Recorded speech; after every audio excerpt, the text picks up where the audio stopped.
day one, we have pointed out that the Muslim Brotherhood has basically been financed by British intelligence for more than 90 years. And that the revolution that we're seeing sweep all over the Middle East and North Africa, the epicenter, of course, being Cairo and Egypt, is a globalist operation to destabilize the Middle East. And with amazement today, I watched Glenn Beck, and he was talking about that, saying that it's a destabilization campaign. But he was saying that it was only George Soros and Van Jones.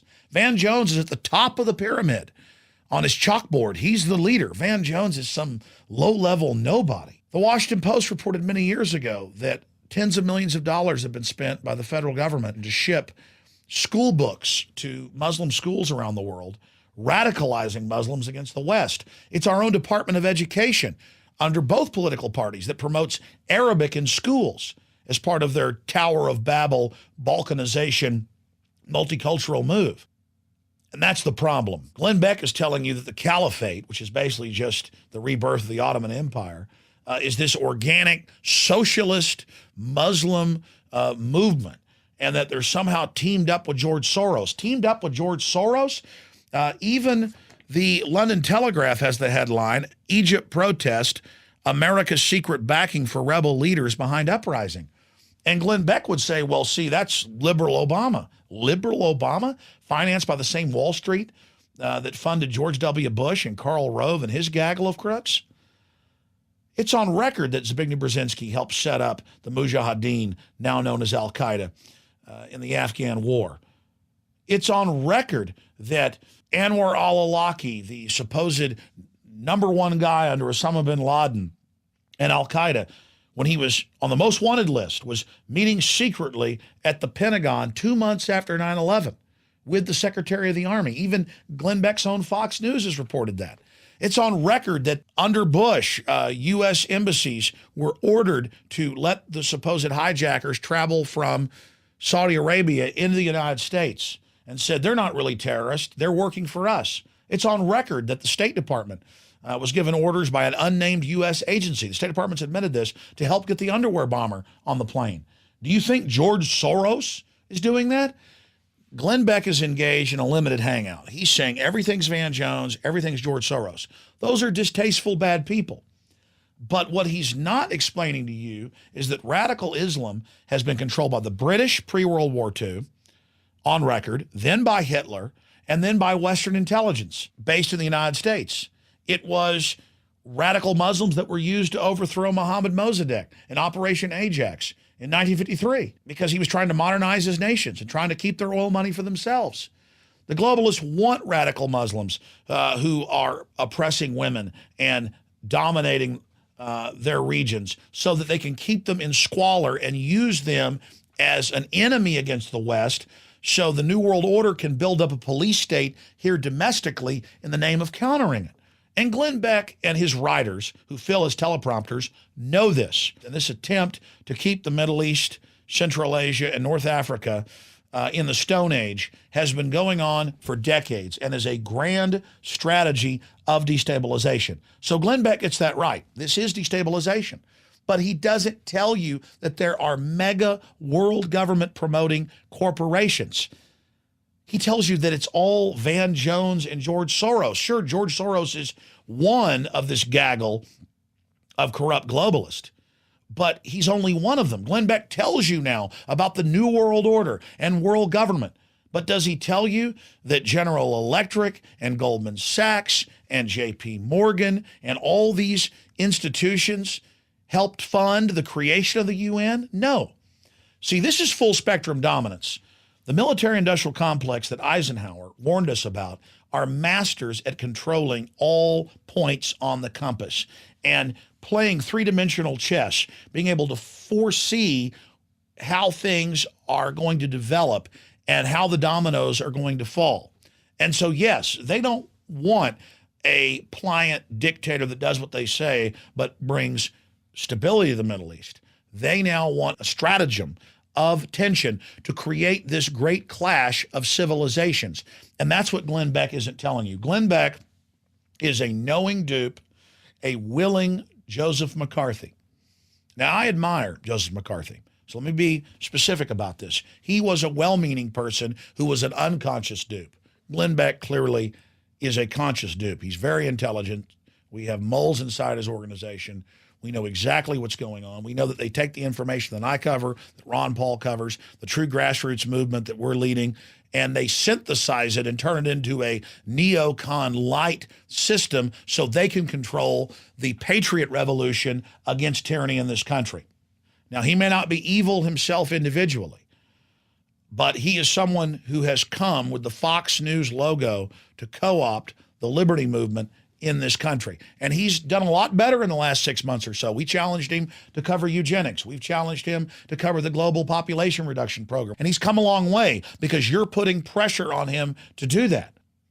But in the final equation, he's taking on this patriotic camouflage because he needs to have your confidence at the key moment when they put the next neocon savior into place, stage terror attacks, and try to clamp down this Homeland Security police state grid that all administrations from Jimmy Carter right through to Barack Obama have been continuing to build.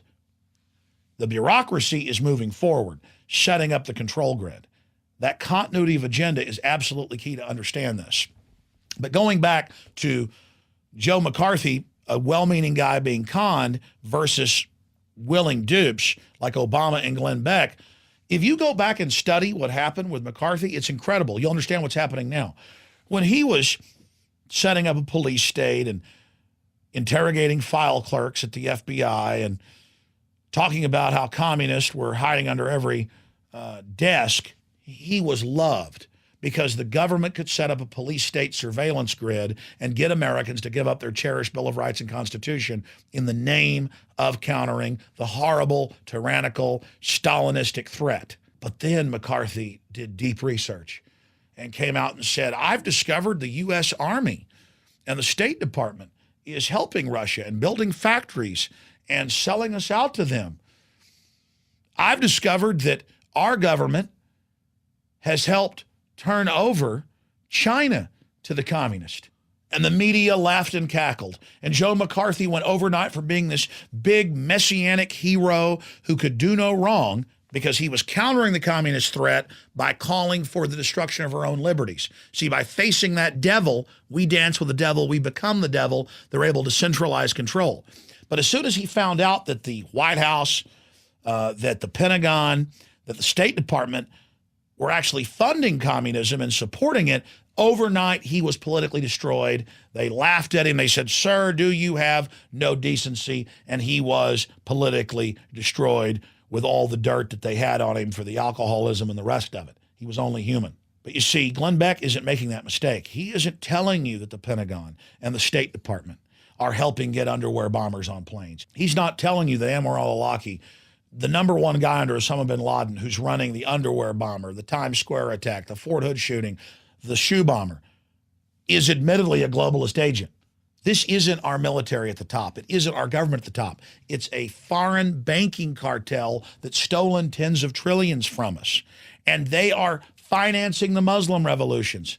They are financing the socialist revolutions. The big mega banks have always funded socialism because they get the horde, the mass, the angry mob to loot the middle class thinking they're going to get part of the money. They get chicken feed, poultry, table scraps, and the rest of it is transferred to corporate welfare, to the defense system, to trillion-dollar banker bailouts. And Glenn Beck will not do what McCarthy did. He'll tell you there's communists all day, and there are, but he won't tell you that they're funded by the big mega banks.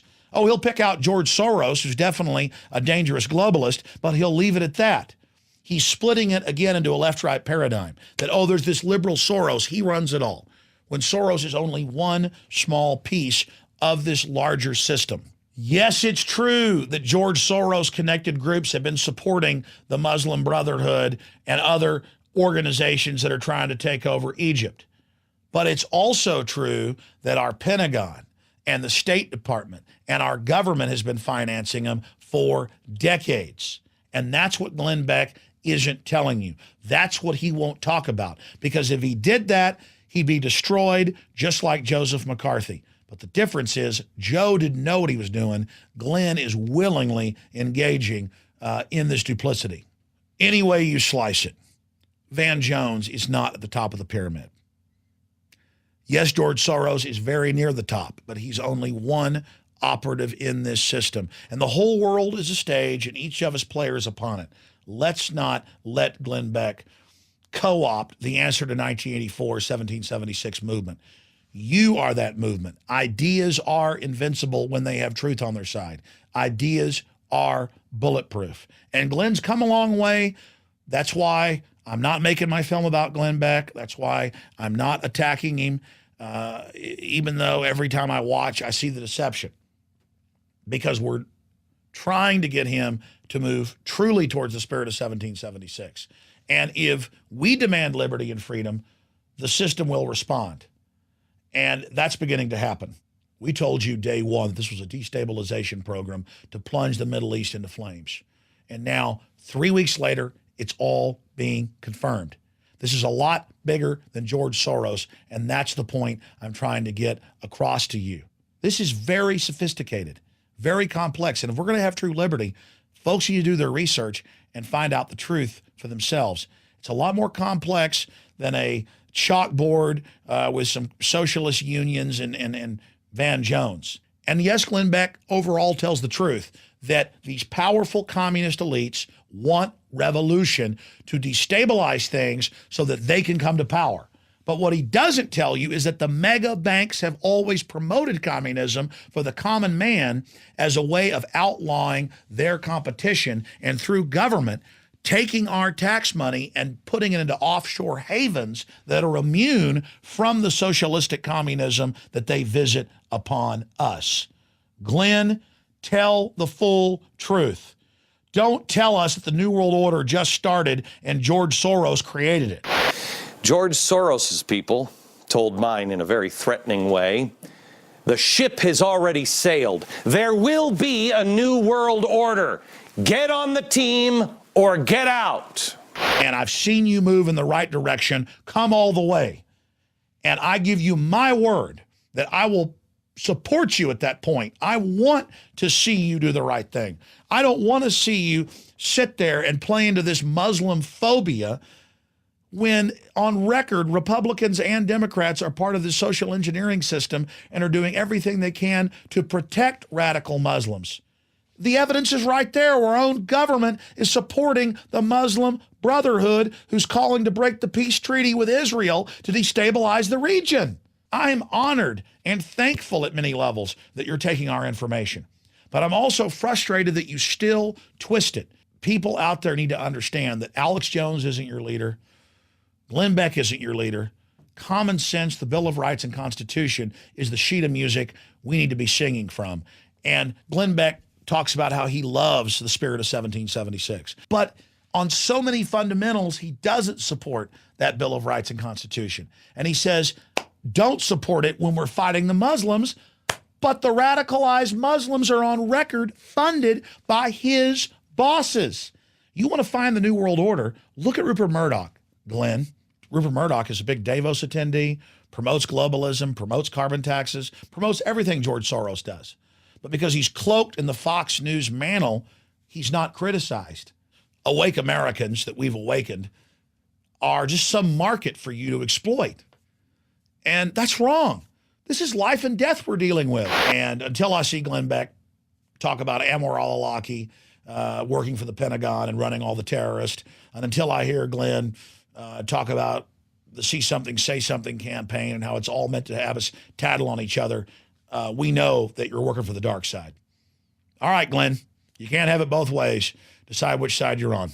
And now is the time to get involved and expose the globalists, but not just their communist henchmen, but the actual controllers.